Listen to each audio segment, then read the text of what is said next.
네, 안녕하세요. 김성훈입니다. 자, 이제 회계원리 제대로 시작해 볼 건데 우리 목차부터 한번 간단하게 짚고 넘어가도록 하죠. 지금 이렇게 딱 목차를 처음 보면 저게 다 무슨 말인가 해서 이게 목차도 감이 안 올 거예요. 그래서 일단 처음에 요 두 개가 회계원리에서는 가장 중요하다.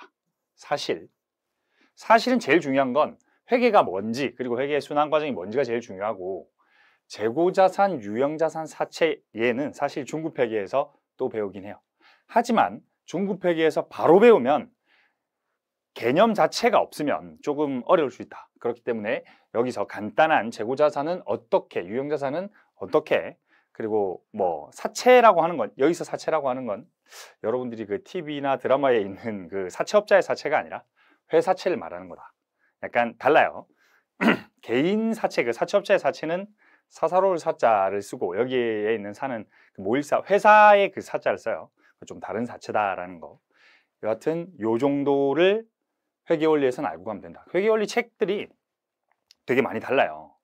회계원리에서 가르치는 내용을 중급회계에서도 상당 부분 많이 가르치는데 제 강의는 이렇게 좀 짧게, 다른 부분은 중급회계에서 다 배우니까 이런 부분만 간단하게 가르치고 넘어간다는 점 좀 아셨으면 좋겠습니다. 무엇보다 회계원리에서 가장 중요한 건 무조건 뭐다? 이 앞에 두 장이다.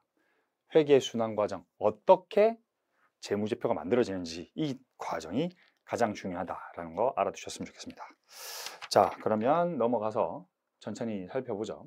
그럼 회계가 뭐냐라고 좀부터 볼 건데, 일단 회계가 뭔지를 여러분이 좀 알려면 뭐부터 알아야 되냐면 기업이 뭔지를 좀 알아야 돼요. 왜냐면 회계라는 것 자체가, 여러분도 가계부를 쓸 때는 회계라는 개념이, 어릴 때 우리 용돈 기입부 이런 거 쓰잖아. 용돈이 10,000원 들어왔고 과자 먹느라 5,000원 아니겠지, 뭐 과자 먹느라 1,000원 지출하고 용돈 2,000원 받고 이렇게 했을 거잖아요. 근데 그때는 우리가 회계의 개념을 몰라도 적을 수 있었단 말이야. 왜? 돈이 굉장히 작은 도 아니고 거래가 매우 작아요. 근데 회계는 언제 생겨난 거냐면 엄청 큰 돈과 엄청 많은 거래를 단순하게 기록하기 위해서 생겨난 거예요. 근데 큰 돈은 대부분 어디서 만져요? 기업에서 만지죠. 그렇기 때문에 회계를 알기 전에는 기업이 뭔지를 좀 알아야 되는데, 우리나라의 기업은 종류가, 원래 기업이라고 해서 다 똑같은 기업이 아니에요. 그 기업이라는 게 형태가 되게 다양한데, 뭐 주식회사가 있고 유한회사가 있고 뭐 유한책임회사 합자해서 한명회사가 있어요. 근데 우리나라는 특이하게도 주식회사가 95% 이상이 주식회사로 이루어져 있어요. 기업의 대부분이. 그렇기 때문에 우리가 여기 이 회계원리에서 말하는 기업은 전부 주식회사다. 이렇게 좀 알았으면 좋겠어요. 우리가 이때까지 뭐 기업이라고 하면 모든 그 회사의 형태를 통틀어서 말하는 거지만, 하지만 회계원리에서는 뭐다? 기업이라고 하면 무조건 주식회사다. 이렇게 좀 알아주셨으면 좋겠습니다. 자, 그리고 돈을 만약에 여러분이 많이 벌고 싶다, 부자가 되고 싶다, 회계를 알아야 돼요. 왜? 아니, 큰 돈을 굴리려면 회계를 알아야 되는 거예요.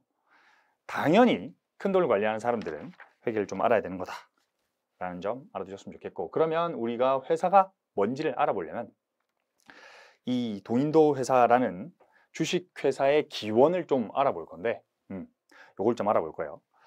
회사가 그러면 어떻게 생겨났냐, 그냥 회사 말고 주식회사가 어떻게 생겨났냐를 좀 알아볼 건데, 동인도 회사라는 회사는 일단 여러분 우리 대항해 시대라고 들어는 봤죠. 뭔지는 모르지만 들어는 봤잖아. 대항해 시대라고 해서 옛날에 인도의 동쪽에 있는 우리 유럽 등이었지. 유럽 등 이렇게 쓸 수 있겠지.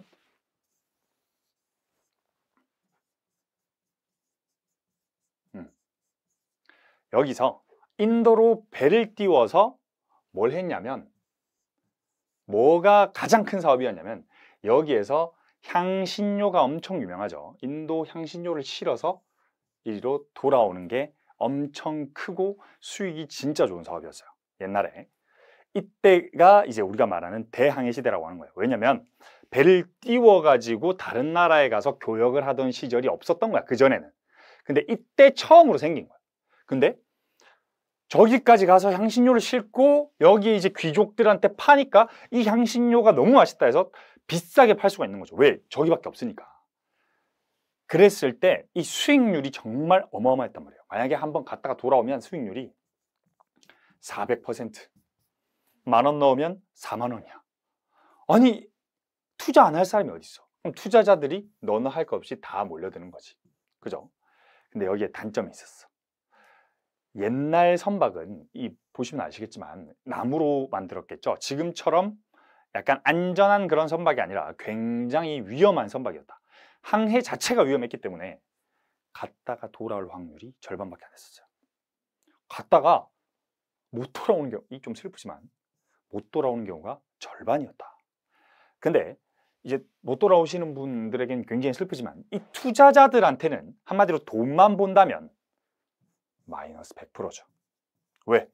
내가 투자한 선박이 부러져 가지고 못 오면 투자금이 아니라 원금이 다 날아가는 거지.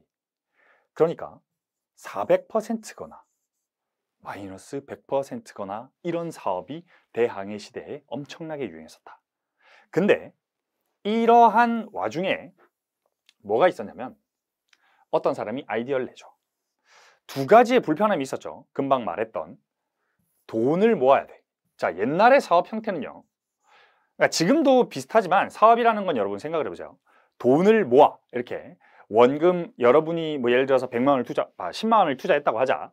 그럼 10만 원을 투자했으면 10,000원만 받는 게 회수가 아니라 10,000원은 투자 수익으로 받고 10만 원이라는 원금까지 챙겨야 되는 거지. 그게 투자죠. 옛날에도 똑같았어요. 투자는 원금을 투자하고 받는 건 원금과 그 원금에 대한 이자 혹은 배당을 받는 거지. 한마디로 추가적인 수익을 받는 거죠. 근데 추가적인 수익을 받는데 그게 400%거나 아니면 원금까지 다 까먹는 마이너스 100%거나 였던 거지. 근데 이렇게 하려면 뭐가 번거로워요? 일일이 투자자들을 만나러 다녀야 돼. A 투자자한테 가서 너 이거 투자 한번 해볼래? 투자 설명하고, B 투자자한테 가서 너 이거 투자 한번 해볼래? 또 설명하고, 여기 가서 너 이거 투자 한번 해볼래? 또 이렇게 돈을 모으는 복잡한 과정이 귀찮았다가 1번. 그 두 번째가 뭐예요? 리스크가 너무 커. 400% 아니면 마이너스 100%인 거야. 그게 2번이었어. 이 두 개를 획기적으로 해결하기 위한 방법이 뭐였어요? 주식회사라는 걸 만드는 거였는데, 그러면 이 주식회사라는 건 어떻게 만들었냐라고 하면 첫 번째가 장기간 투자금을 유치해야 되는 거예요. 그러니까 장기간 투자금을 유치하면 어떤 현상이 생기냐면 이 투자자들을 여러 번 모으러 다닐 필요가 없는 거예요. 예를 들어서 이 원금을 돌려주지 않는 거지. 사업이 돌아오더라도 원금은 그대로 냅두고 배당만 돌려주는 거예요. 원래는 배가 갔다가 오면 한 사업의 사이클이 돌아왔으니까 원금과 배당을 다 줬단 말이야. 그게 아니라 원금은 우리 회사에 계속 놔두고, 왜? 우린 이 사업을 계속 할 거거든. 왜? 우리 카지노에 카지노는 51%의 승률이라며. 49%가 고객의 승률이고, 이 무한 반복하면 카지노가 이긴다며. 뭐 그런 것처럼 5대 5지만 이 무한 반복하면 이기면 400%고 지면 마이너스 100%라며. 이걸 무한 반복하면 당연히 훨씬 수익이 높을 테니까 우리는 이 사업을 계속 할 거거든. 그러니 너희 원금을 장기간 투자해. 원금 안 줄 거야. 배당 줄 거야. 그럼 원금은 언제 주냐? 원금은 안 줄 거니까 어떻게 해라라고 했냐면, 원금은 예를 들어서 우리가 투자자 A가 있고 B가 있고 이렇게 원금을 집어넣었죠. 그러면 A가 혹은 B가 다른 C가 또 있을 거 아니야. 여기에 투자하지 않은, 아직 투자를 안 했어, 이 회사에. 그러면 어떻게 만들었냐면 B가 원금을 회수하고 싶으면 얘한테 팔아라는 거야. 뭘? 내가 너희가 돈을 넣은 대신에 종이 쪼가리를 줄게. 이게 뭐예요? 이걸 주식이라고 하죠. 이 종이 쪼가리를 줄 테니까 이 종이 쪼가리를 너희끼리 사고 팔면 되지 않니? 그러면 너는 여기로부터 배당을 받고 원금이 회수하고 싶다면 C한테 팔아서 원금을 회수하면 되지 않니? 이라는 거였죠. 이해되시겠죠? 그렇게 회사의 지분을 쪼개서 파는 주식회사 형태가 처음으로 나왔다라는 거죠. 그러니까 A도 원금을 빼고 싶으면 다른 뭐 D를 구해서 이렇게 거래를 하는 형태가 되는 거죠. 그러니까 주식회사라고 하면 여러분이 모르시는 분도 있으니까 간단히 설명드리면, 주식회사는 회사에 직접 투자하는 방법도 있지만 회사에 투자하고 있는 사람의 주식을 사는 방법도 있는 거죠. 직접 투자하는 게 B고, 직접 투자는 이미 문 닫았어. 이미 투자는 끝났고, 그러면 이 회사의 지분을 들고 있는 사람한테 사는 방법도 일종의 하나의 투자인 거죠.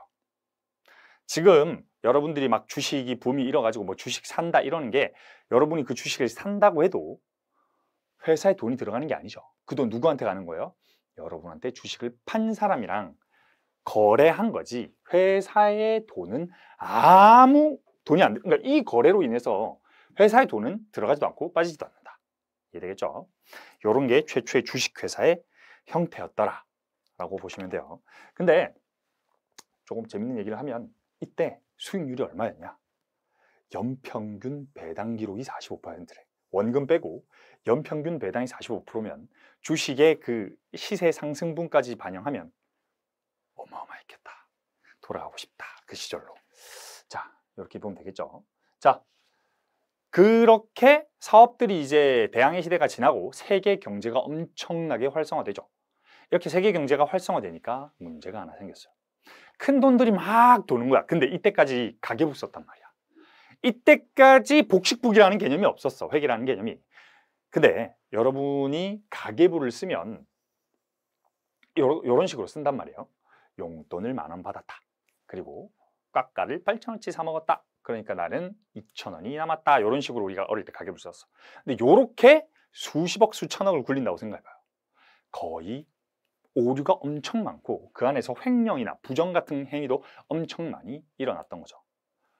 그래서 루카 파치올리라는 선생님이 이런 거를 해결해보자 라고 하면서 복식북이라는 걸 발견하게 되는데, 이 복식북이는 어떻게 하는 거냐면 거래를 양면을 보자는 거야. 자, 잘 봐요. 거래라는 건요, 10,000원이 들어왔어. 현금이라는 게 입금이 됐다면 항상 그 양면이 존재한다. 왜 입금됐는지가 존재한다는 거예요. 현금이 왜 입금됐어? 용돈 때문에 입금됐어. 근데 얘는, 자, 여러분, 우리 앞으로 왼쪽을 차변이라고 하고 오른쪽을 대변이라고 할 거예요. 우리가 회계에서 왼쪽을 차변이라고 하고 오른쪽을 대변이라고 하는데, 뭐 이게 기원도 되게 많아. 이걸 왜 차변이라고 하는지, 이걸 왜 대변이라고 하는지 기원도 되게 많은데, 엄청 설들이 많은데 지금 그 완벽하게 이것 때문이다라고 하는 설은 없어요. 하지만 좀 정립된 건 뭐다? 결국은 왼쪽은 차변이고 오른쪽은 대변이다. 이해되겠죠?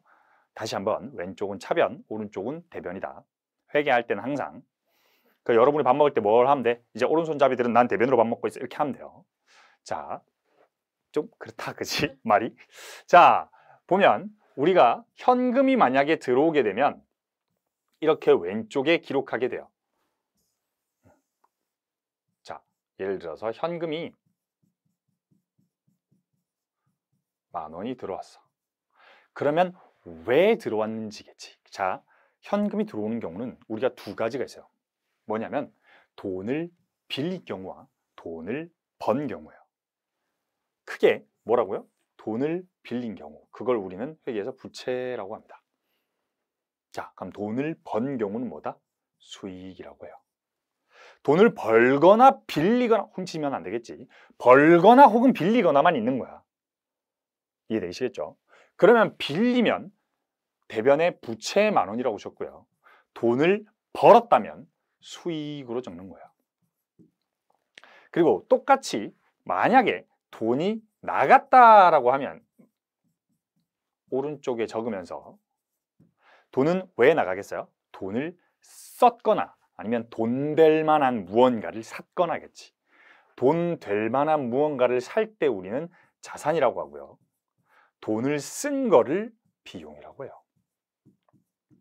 이런 식으로 적었던 게 뭐다? 복식북이다. 잘 이해 안 돼도 돼요. 뒤에서 훨씬 더 자세히 설명할 거니까 간단하게 이런 개념이었다라는 걸 알면 됩니다. 자, 그러니까 단식부기 할 때는 왜 오류가 많았냐면 이 10,000원을 받아놓고 1,000원으로 쓸 수도 있던 거야. 그렇게 되면 어떻게 돼? 1,000원 빼기 마이너스 8,000원이면 마이너스 7,000원인데 이게 거래가 쭉 이어지면 오류를 찾을 수 없게 되죠.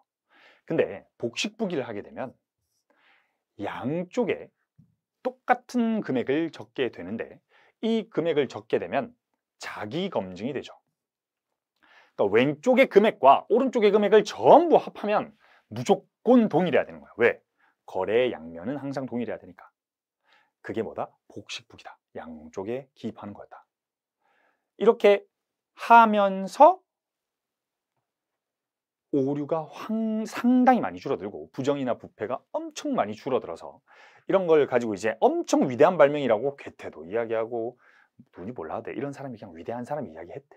독일의 경제학자 존 바르트, 위대한 사람이야. 위대한 사람이 위대하다고 이야기했대. 이렇게, 그러니까 사실 이렇게 생각하면 돼요. 자본주의의 기초는 뭐였다? 회계였다라고 생각해도 무방하다. 그 정도로 회계가 매우 중요하다. 큰 돈을 만드는 곳에선 가장 중요하다고 보면 돼요. 계속해서 볼 겁니다. 이렇게 뭐가 생겨났다? 복식부기라는 게 생겨났다라는 거지. 자, 이제 회계가 뭔지 한번 보자고요. 자, 미국 학회에서 회계의 정의를 이렇게 내렸어요. 정보 이용자가 합리적인 판단이나 의사결정을 할 수 있게 경제적 정보들을 식별하고 측정하여 전달하는 과정이다. 자, 이런 말 들으면 상당히 그러니까 어렵죠. 뭔 말이지 싶은데 회계에서 이렇게 어려운 용어들이 되게 많이 나옵니다. 식별, 측정, 전달, 약간 그런 한자들이 많이 나오는데 하나하나를 다 뜯는 연습을 조금 해야 돼요. 자, 이런 정의가 있을 때 뜯어봐야 된다. 정보 이용자가 합리적인 판단이나 의사결정을 할 수 있도록, 요건 이해되겠지. 합리적인 판단이나 의사결정을 할 수 있도록 경제적 정보들을 식별하고 전달하는 과정이다. 자, 이걸 다 뜯어보자고. 그럼 정보 이용자는 누구냐라고 하고 정보 작성자는 누구고 경제적 정보는 뭐고 얘들이 어떤 의사결정을 하는지 한번 보자고요. 우리 정보 작성자는 기업에 국한되지 않습니다. 회계의 정의에서는. 근데 우리가 회계 원리에서 뭐라고 했지? 개인보다는 기업을 다룰 거고 기업보다는 주식회사를 다룰 거다 했지. 왜? 대부분이니까. 회계의 정의는 기업에 국한되지 않지만 우리 회계 원리에서는 뭘로 보자? 주식회사로 보자. 우리가 기업이라고 하면 주식회사고 주식회사라고 하면 여기에서 정보 작성자다라고 보자는 거죠. 이해되겠죠? 자, 그럼 정보 이용자는 누구겠어요? 자, 주식회사의 정보 이용자는 2명으로 일축할 수 있습니다. 아까 말했죠. 투자자, 주식회사에 투자한 사람들. 투자자가 있을 거고요.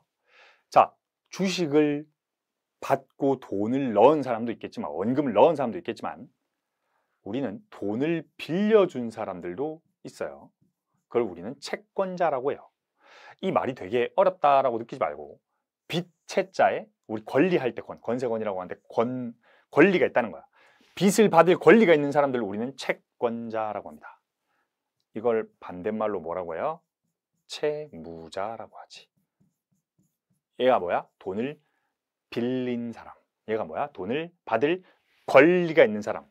돈을 갚을 의무가 있는 사람. 알겠죠? 채가 뭐다? 돈이다, 돈. 빚채자.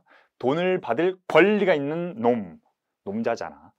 돈을 받을 의무가 있는 놈. 이렇게 보면 된다. 자, 그러니까 돈을 받을 권리가 있는 놈이랑 투자자들이랑 정보를 이용해야 되죠. 왜? 아니, 주식회사라는 게 있는데 얘들이 돈을 잘 버는지 돈을 갚을 수 있는지 확인을 해야겠단 말이야. 그러면 우리한테 정보를 달라라는 거지. 왜? 그러니까 돈을 빌려줄지 투자를 할지 말지를 결정하기 위해선 너희가 나한테 뭘 좀 줘야 되지 않겠어? 라고 하는 게 경제적 정보라는 거죠. 그죠? 자, 그러면 정보 이용자가 합리적인 판단이나 의사결정을 할 수 있도록 이까지는 이해가 되겠지.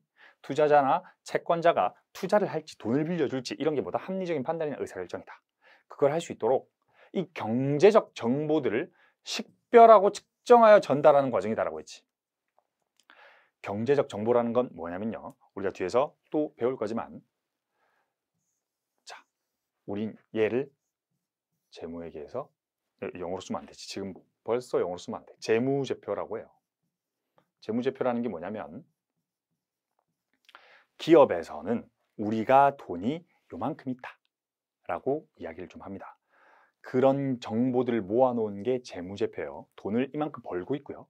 돈이 이만큼 있어요. 이런 게 뭐다? 재무제표라고 한다. 그러니까 기업은 결국 뭐예요? 돈 벌기 위한 곳이에요.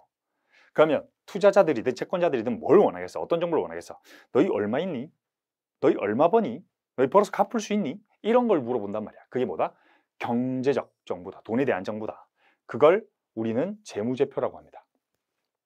작성자들이 이용자한테 준다는 거지, 이런 걸. 근데 이 재무제표를 만들기 위해서 어떤 거래나 사건이 있을 때 기록하는 언어가 뭐다? 회계다. 자, 우리 왜 들어본 적도 있을 거예요. 회계는 기업의 언어다. 뭐 이런 말 되게 많죠. 자, 영어가 있을 때, 그죠? 영어로 된 일기장을 써야 돼. 그럼 뭐가 있는 거야? 거래나 사건. 자, 거래라고 하지 말고 사건이라고 해보자. 오늘 나는 뭐 초등학교 3학년이 100점을 맞았다, 이런 일기장을 쓰려면 뭘로 쓸 수 있어? 영어로도 쓸 수 있고요. 한글로도 쓸 수 있고요.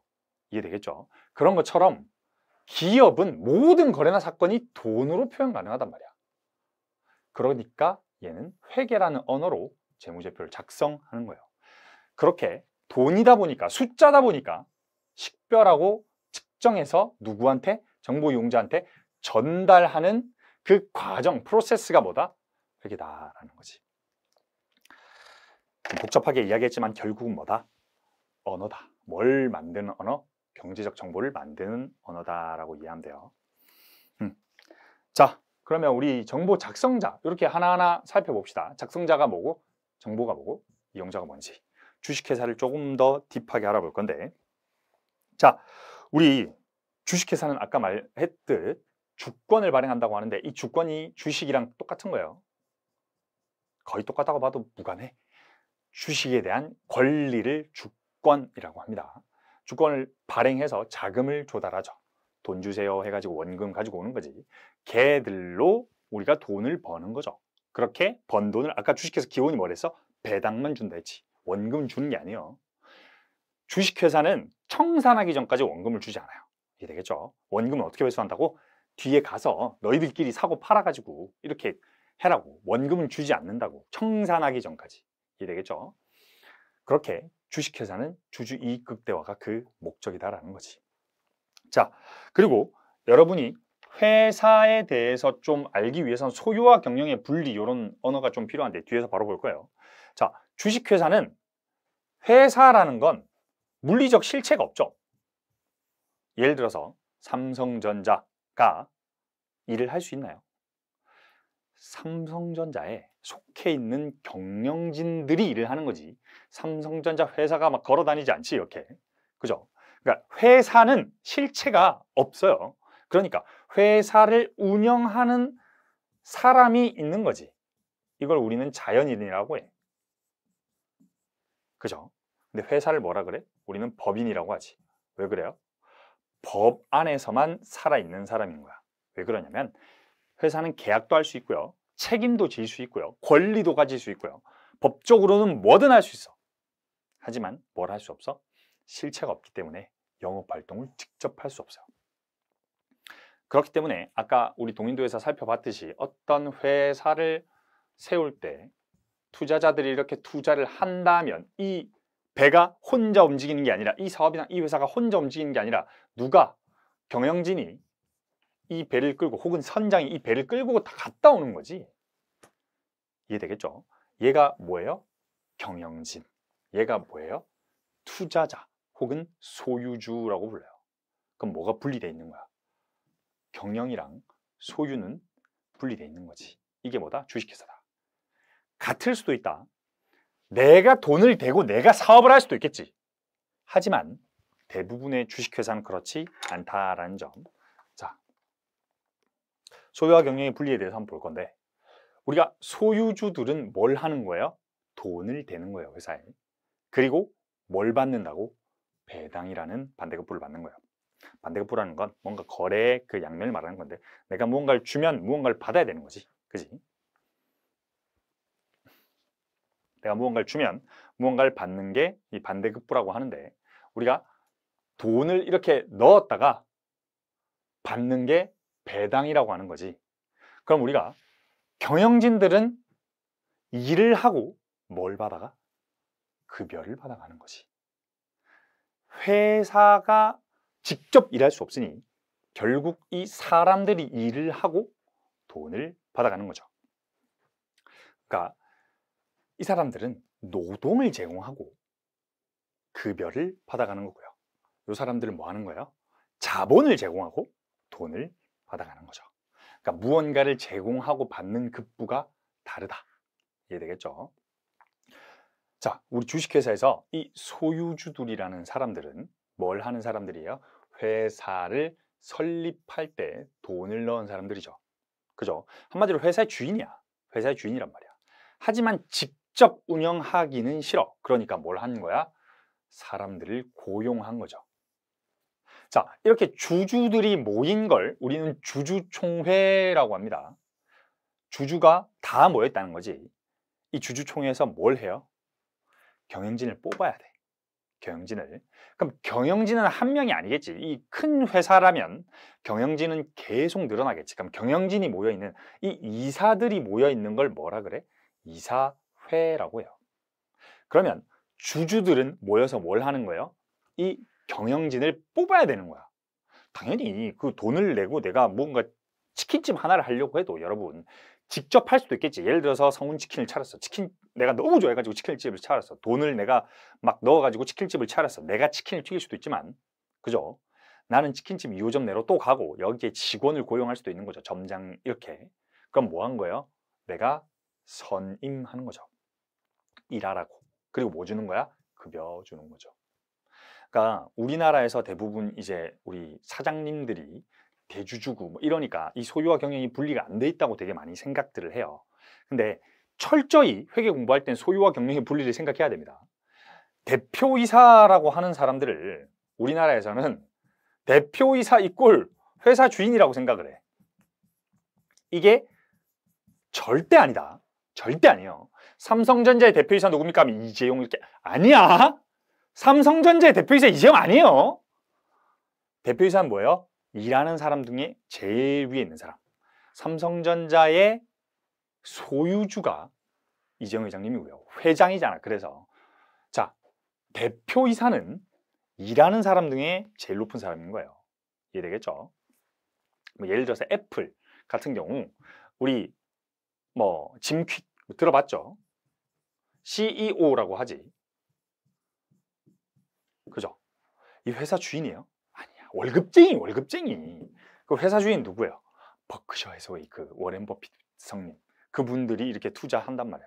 그러니까 그런 사람들이 소유주고 이런 분들은 일하는 사람들이다. 그러니까 전혀 역할이 다르다. 그럼 이 사람들의 역할은 뭐야?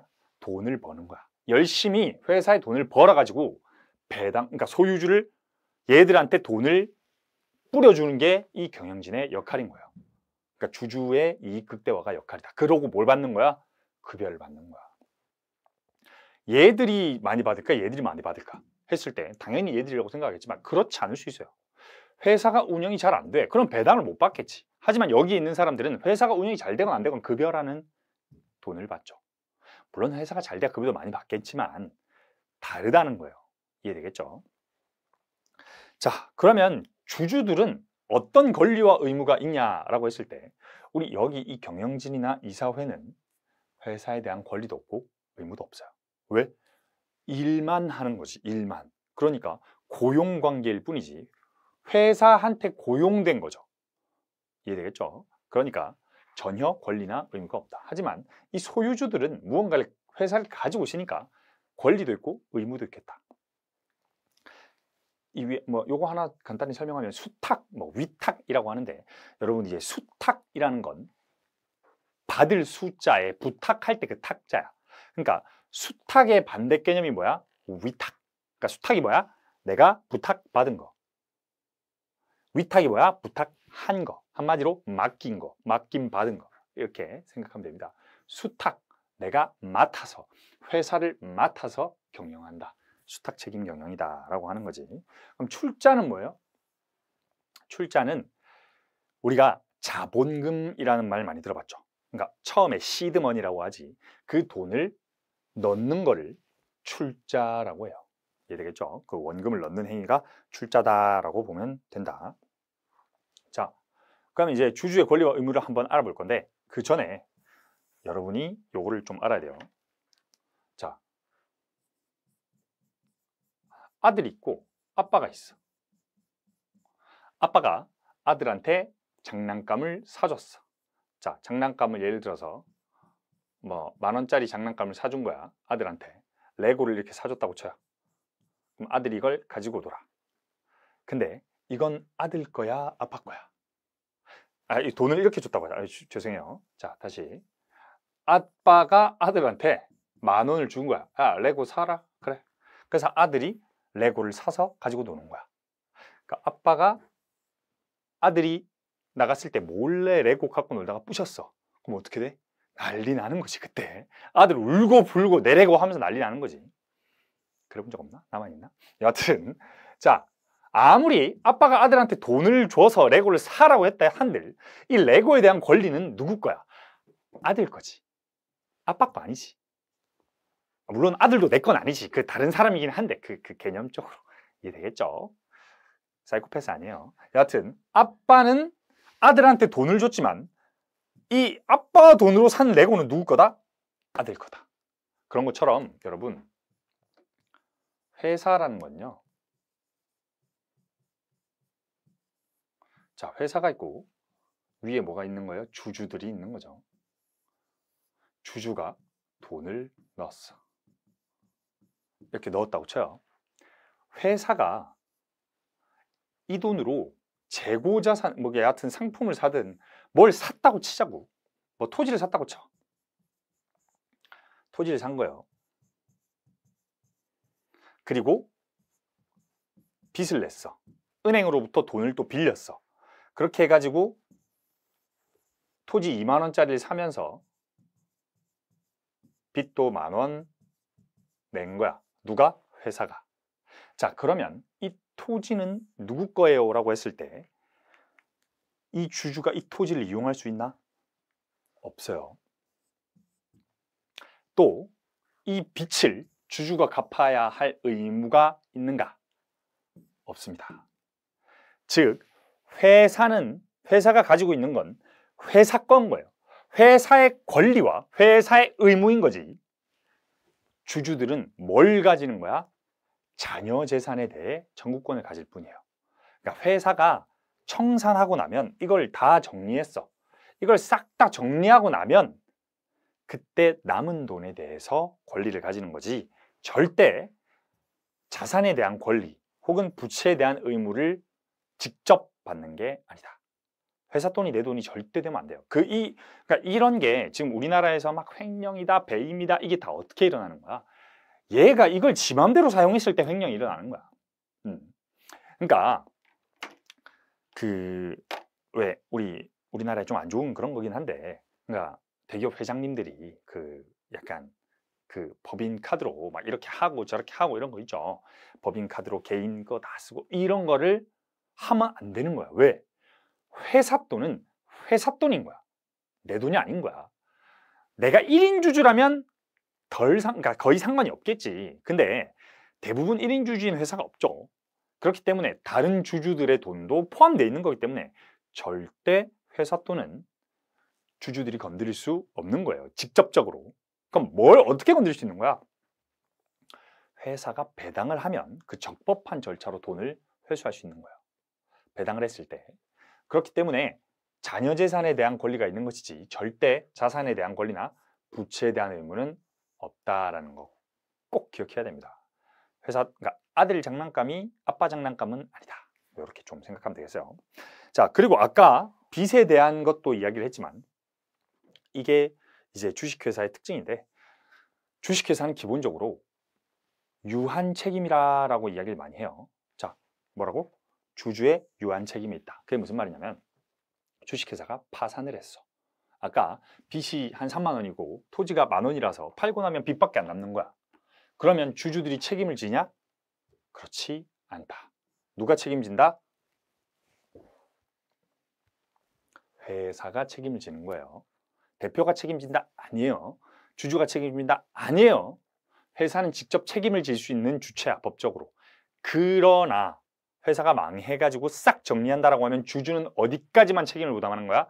내가 납입한 출자 이 원금에 대해서만, 이 원금을 아까 말했던 마이너스 100%가 될 뿐이지 그 이상 책임이 없다. 아까 우리가 동인도 회사 이야기했듯이 이렇게 갔다가 못 오는 경우가 있었다, 그죠? 슬프게도 배가 못 오는 경우가 있었어. 그럼 배가 못 오는 경우에 이 회사가 망했지, 완전히 폭삭 망했단 말이야.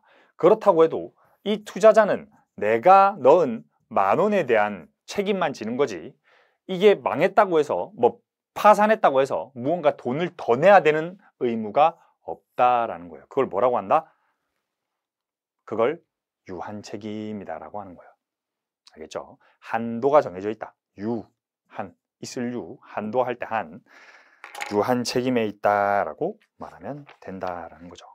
자, 그럼 주주에 대한 권리를 하나하나 조금 알아봅시다. 자, 우리가 주주가 가지고 있는 이 권리에 대해 알아볼 건데, 문제 한번 같이 풀어보죠. 20X1년 1월 1일. 자, 우리가 여러분 회계에서 20X1년 이런 표현을 굉장히 많이 씁니다. 그 2023년 1월 1일 이렇게 하면 그 뭔가 그 1년 뒤에 지나면 매년 이걸 수정해야 되잖아. 그러니까 연도가 상당히 많이 포함되는데 회계에는. 그러면 회계책을 1년 바꿀 때마다 그 다시, 물론 제가 귀찮아서 그런 건 아니고 모든 회계책이 이래요. 모든 회계책이 이런 거니까 네가 귀찮아서 그런 거 아니냐 그러면 안 되고, 모든 회계책이 이렇다. 그러니까 20X1년이라는 표현은 뭔가 내년 되면 책이 옛날 책 같잖아. 그러면 매년 수정해야 돼. 그럼 20X1 곱하기 컨트롤 H 눌러가지고 2023.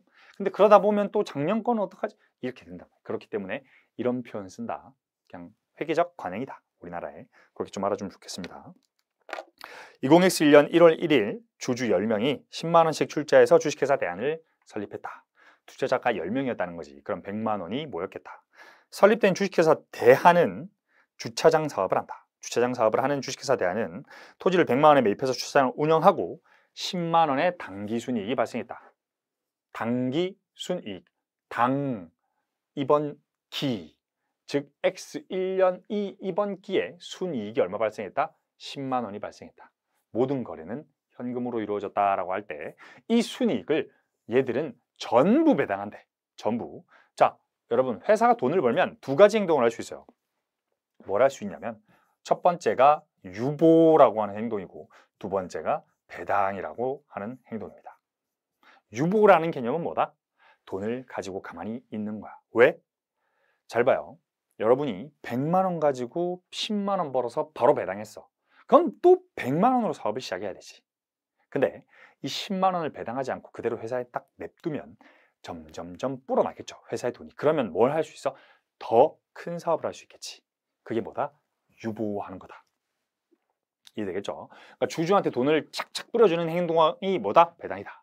근데 유보는 뭐다? 회사에 돈을 쌓아놓고 요거를 더 불리겠다라고 하는 게 유보다라는 거지. 자, 전부 배당한다라는 거죠. 그럼 각 주주가 얼마의 배당을 가져가게 되는가라고 했을 때, 자, 토지 100만 원짜리를 샀는데 1년 동안 운영을 하고 나니까 토지 100만 원에 현금 10만 원이 생겼대. 근데 이 현금 10만 원을 전부 배당한대. 그럼 각 주주들은 얼마씩 가져가요? 아까 10명이 동일한 비율로 가져갔죠. 그러니까 똑같이 10명이 동일한 비율로 10,000원씩 가져간다. 이게 뭐다? 배당에 대한 주주의 권리다. 이해되겠죠? 내가 투자한 만큼 지분율을 가져간다. 이렇게 아시면 됩니다. 자, 그럼 배당을 안 하고 이걸 바로 청산한대. 바로 청산한대. 회사를 1년 만에 청산한대. 1년 만에 돈 벌었는데 왜 문 닫아요? 주주들이 동의하면 닫는 거예요. 자, 회사 누가 열었어요? 주주들이 열었죠. 누가 닫을 수 있어요? 주주들이 닫을 수 있죠. 당연한 거예요. 회사 마음대로 닫을 수 있어요? 주주들이 좀, 예를 들어서 10명이 아니고 1명이라고 해봐요. 내가 회사를 차렸어. 근데 회사가 마음에 안 들어. 돈을 벌었는데 당연히 닫을 수 있겠지. 10명이 전부 동의하면 청산할 수 있는 거예요. 그럼 청산했을 때 토지를 100만 원에 받을 수 있대. 그러면 토지가 100만 원이었는데 10만 원은 현금으로 벌었고 토지 처분해서 100만 원을 받으면 현금이 110만 원 남겠지. 그치? 회사에 그럼 얼마가 남아있는 거야? 총 110만 원이 남아있는 거죠. 그럼 얘네를 배당은 안 하고 청산했으니까 이 110만 원을 10명이서 나눠 가질 수 있는 거지. 그러면 1인당 11만 원씩 가져가게 되겠죠. 이게 뭐다? 자녀재산에 대한 청구권이다라고 하는 거예요. 자, 그러면 자녀재산 청구권에 대해서 조금 더 깊게 알아볼 건데, 자, 똑같이 10만 원씩 출자를 했어. 똑같이 주차장이고 똑같이 현금이 100만 원이 있대. 근데 얘네가 뭘 했대? 좀 비싼 토지를 사고 싶었대. 좀 비싼 토지를 사고 싶어서 은행 가가지고 돈을 좀 빌린 거야. 400만 원 정도 빌려주세요 한 거예요. 자, 토지를 500만 원에 매입하여 운영하였으나 단기순이익은 발생하지 않았다. 돈 못 벌었네. 20X1년 12월 31일 현재 토지 가치가 하락함에 따라 은행은 차입금 상환을 요구했다. 아이고, 자, 토지가 얼마로 떨어졌대? 420만 원으로 떨어졌대. 500만 원인데 투자 실패한 거지. 근데 은행이 뭐 했대? 차입금 상환을 요구했대. 돈 갚아라 한 거지. 자, 그러면 회사를 청산할 때 주주는 얼마의 자녀재산을 분배받게 되는가라는 거죠. 돈 갚으라고 해서 자, 회사에 돈이 없으니까 토지를 팔아가지고 돈 갚고 회사 청산하는 거지. 상황이 원래 얼마 있었다고? 내 돈이 100만 원이었다고. 근데 400만 원 빌려서 500만 원짜리 토지를 산 거야. 500만 원 토지를 샀더니 얘가 1년 동안 운영하면서 순이익이 하나도 없었어. 근데 토지를 파니까 420만 원이 남는데 이 420만 원 남는 걸 우리 돈 빌린 차입을 우리 뭐라고? 돈을 빌린 걸 차입이라고 해요. 자, 요 용어 설명 한번 하면 채권이 있고 채무가 있고, 그죠? 채무가 뭐라고 했죠? 빌린 돈. 채권이 뭐라고 했어? 받을 돈. 빚을 받을 권리, 빚을 줄 의무라는 거지. 옆에다가 놈자 붙이면 빚을 줄 의무가 있는 놈, 빚을 받을 권리가 있는 놈이지. 회사에 돈을 빌려준 놈은 채권자인 거지. 그지? 그러니까 엄마나 자, 은행이 뭐다? 채권자다. 이거 은행은 채권자겠지. 회사에 돈 빌려준 은행은. 그럼 기업은 뭐야? 채무자가 되는 거지. 이 상황에서. 그죠? 기업이 은행으로부터 차입한 거죠. 그럼 은행은 뭐 해준 거야? 대여해 준 거야. 자, 요 용어를 그러니까 회계를 처음 하면 이런 용어들이 처음에 헷갈려. 대출은 대출 아닌가요? 자, 이게 회계에서는 아무래도 용어를 정확하게 구분을 짓습니다. 채권 채무 그냥 그 돈 주고 받는 빌린 건가 보다 하는데 확실히 용어를 구분 지어야 되고요. 대여와 차입은 구분해야 돼요. 우리 왜 비디오 대여점 이렇게 하면 비디오 대여해 왔어? 빌렸다라고 표현할 수 있는데 회계에서 대여는 항상 빌려준 거다. 그러니까 기업이 돈 빌린 건 대여한 게 아니라 뭐 한 거다? 차입한 거다. 그러면 빌린 돈은 뭐라고 하겠어? 차입금이라고 하는 거예요. 그러면 빌려준 놈들은 뭐라고 하겠어? 대여금이라고 하는 거예요. 이해되겠죠? 이런 용어. 처음에 이런 용어들이 되게 헷갈릴 수 있죠. 하지만 요 반대되는 용어들을 잘 정리해야 된다. 다시 채권자는 뭐다? 돈 빌려준 권리가 있다. 그 놈들이 은행이다. 이 놈들은 뭘 해주는 거다? 돈을 대여해 주는 거다. 그럼 기업은 돈을 줄 의무가 있는 놈들인데 이 기업은 돈을 빌렸을 때 말하는 게 차입했다라고 이야기한다. 앞으로도 계속 이렇게 이야기할 거니까 이해되겠죠? 은행은 차입금의 상환을 요구했다라고 하지.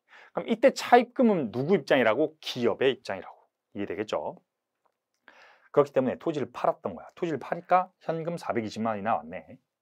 그러면 차입한 돈 400만 원을 갚고 나면 얼마가 남아? 20만 원밖에 안 남지. 그럼 그 20만 원을 어떻게? 배분할 수 있겠지. 이걸 뭐라고요? 자녀재산에 대한 배분이라고 하는 건데 그럼 20만 원을 10명이서 나눠 가지면 얼마씩 받는 거다? 2만 원씩 받게 되겠지. 이해되겠죠? 자, 근데 똑같은 상황인데 토지를 처분했을 때 200만 원밖에 안 남는데 아까는 420만 원 남았었는데 이제는 200만 원밖에 안 남는 거야. 그럼 200만 원밖에 안 남았을 때는 어떻게 되겠어? 은행한테 돈을 못 갚겠지. 그러면 주주들이 갚아야 되나?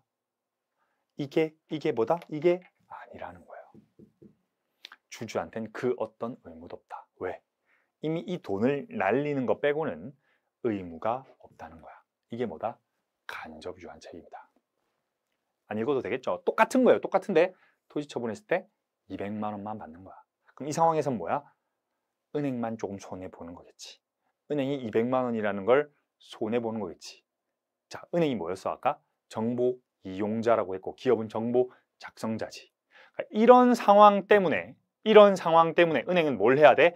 경제적 정보를 전달받아가지고 잘 해석해야 되는 거야. 돈을 받을 수 있을지 말지에 대해서. 왜? 회사가 망하면 주주들한테 못 받아요. 이해되겠죠? 그렇기 때문에 은행은 더더욱 재무제표를 신경 쓰는 거다. 이렇게 좀 알면 되겠습니다. 자, 이게 뭐다? 정보 작성자, 즉 기업에 대한 이야기였다. 주식회사에 대한 이야기였다. 자, 우리 그러면 경제적 정보까지 요것까지 조금만 보고 쉽시다. 자, 경제적 정보라는 게 뭐냐라고 할 건데 우리가 경제적 정보는 크게 두 가지로 나눌 수 있어요. 경제적 정보라는 건 자, 재무적 정보가 있을 거고요. 비재무적 정보가 있을 거예요.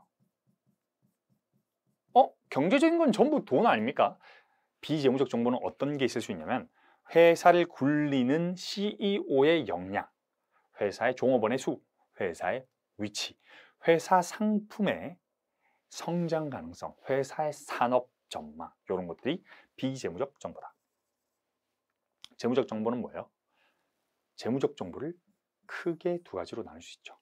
이것도 자, 지금 얼마 있니? 요걸 첫 번째로 물어볼 수 있을 거고 너 얼마 버니? 요걸 두 번째로 물어볼 수 있다. 여러분들이 이제 일을 하기 시작하면 이제 부모님들이 이런 거 물어보죠. 그 월급 얼마니? 이렇게 물어보죠. 그 월급이라는 건 뭐가 포함되어 있는 거야? 1월 1일부터 이거 뭐야? 말과 행동이 다르다.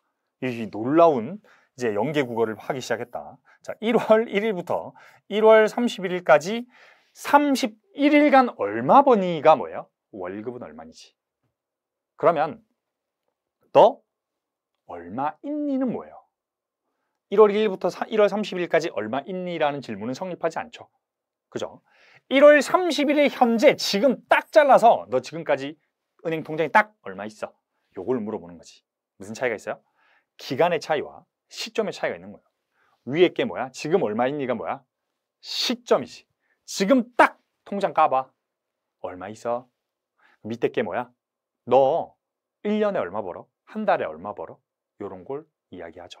뒤에서 이야기할 건데요. 요걸 유량이라고 하고요. 영어로는 flow라고 합니다. 요거를 우리는 저량이라고 하고요. 영어로는 stock이라고 해요. 요거는 어차피 계속 나오는 개념이니까 알아두시길 바라겠습니다. 위에가 뭐라고? 저량, 밑에가 뭐라고? 유량. 요걸 또 다른 말로 어떻게 표현할 수 있냐면 요거를 재무 상태라고 할 수 있어요. 뭐다? 재무 상태. 지금 돈이 얼마 있는지가 재무 상태고 얼마 버니는 재무 성과다. 이렇게 좀 표현할 수 있어요. 이해되겠죠? 이렇게 좀 표현을 한다는 점. 자, 그러면 재무 상태에 대한 내용과 재무 성과에 대한 내용이 뭐다? 재무적 정보다. 재무적 정보다. 이해되겠죠? 요 결국은 뭐야? 얼마 있고 얼마 버니? 요게 중요한 거다. 그럼 그 두 개가 들어간 게 뭐예요? 재무제표다라고 하는 거예요. 회계는 뭐예요? 어떤 거래나 사건이 있을 때 이 재무제표를 만들기 위해서 입력하는 언어다. 어떤 사람이 약간 이 사람이 어떻게 살았는지 예를 들어서 보고 싶어. 자서전 같은 거 여러분 읽어본 적이 없을 수도 있지. 없을 수도 있어. 하지만 있을 수도 있으니까 자서전이라고 우리 상상을 해보자고. 뭐 벤저민 프랭클린 어려운 말 하지 말고. 자, 누가 있을까? 뭐 세종대왕이 쓴 자서전이다. 자서전 없지 않나? 자, 일기장을 보면 그 사람이 어떻게 살았는지 좀 알 수 있죠. 어떤 자서전을 쭉 보면 이 사람이 이렇게 살았구나. 이렇게 했구나. 이런 점은 좋았구나. 이런 게 보일 수 있죠. 그 일기장이 근데 뭘로 쓰였어? 그 사람의 언어로 쓰여 있죠. 기업도 똑같아요. 기업도 일기장을 쓰는데 그걸 돈으로 써, 기업이.